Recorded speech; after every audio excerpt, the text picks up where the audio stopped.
Peut-on acheter un bien immobilier à distance?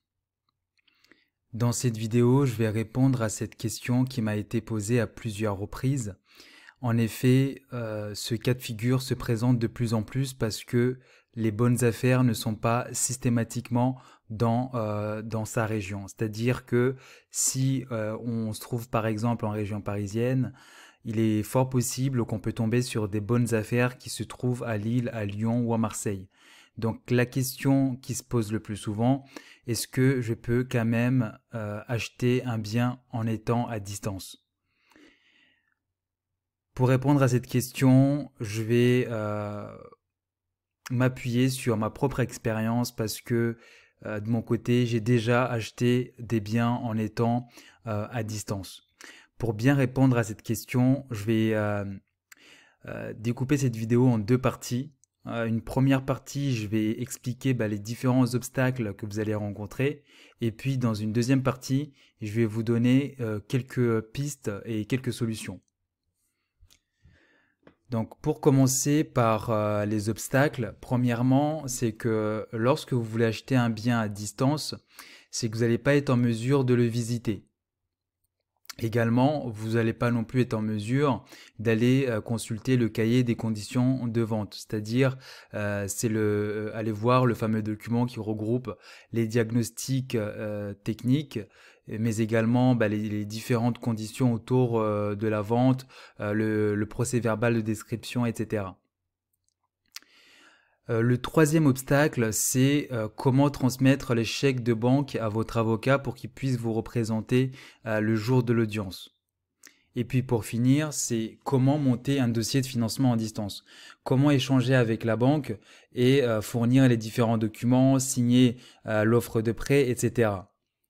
Donc comme vous le voyez, il y a pas mal d'obstacles. Et donc, moi, par rapport à ma propre expérience, j'ai pu identifier quelques solutions. Première solution, ça concerne sur tout ce qui touche à la visite du bien, mais également à la consultation du cahier des conditions de vente. Pour ça, en fait, vous avez deux solutions. Premièrement, vous pouvez vous appuyer sur une personne de confiance qui va aller visiter les biens pour vous et consulter les cahiers de conditions de vente. Dans mon cas, c'est ce que j'ai fait. Mais également, il est possible des fois de contacter directement l'avocat poursuivant qui détient le cahier de conditions de vente et vous pouvez lui demander de vous les transmettre par adresse mail. Donc là, vous pouvez l'étudier tout en étant à distance, prendre connaissance du procès-verbal de description. Celui-ci, en fait, décrit le bien de manière très précise, mais également on retrouve des photos. Donc, ce qui peut se substituer à une visite en personne. La deuxième solution, en fait, pour remédier au problème de transmettre les chèques de banque, donc moi, comment j'ai procédé, c'est que j'ai échangé avec mon avocat et il m'a proposé que je lui fasse directement un virement représentant le montant des chèques de banque.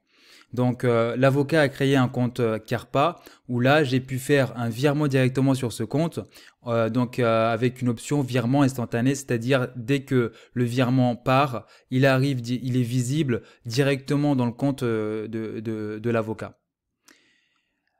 Troisième solution concernant le fait de monter le dossier de financement à distance.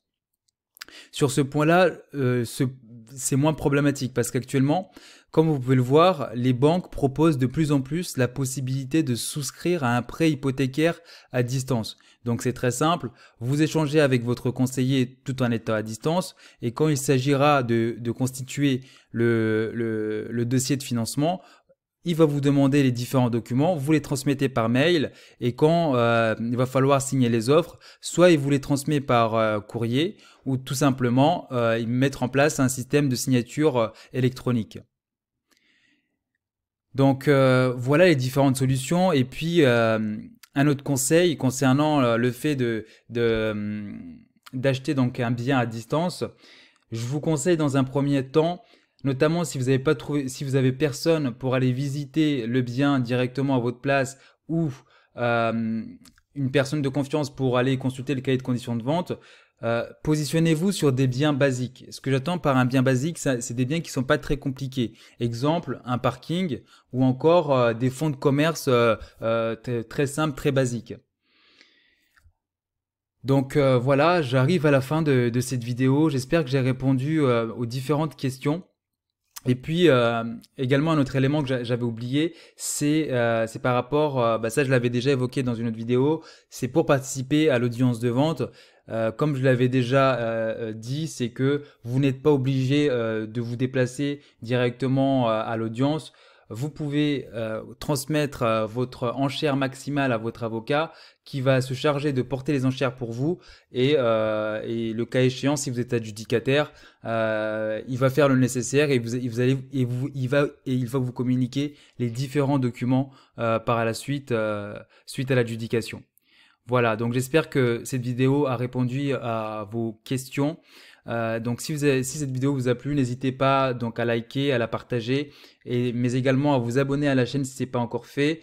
Et aussi, je rappelle pour les nouveaux abonnés qu'il y a toujours une formation d'1 heure gratuite sur les ventes aux enchères qui est actuellement en ligne, accessible au niveau de la description. Il suffit juste de cliquer sur le lien en dessous de la vidéo.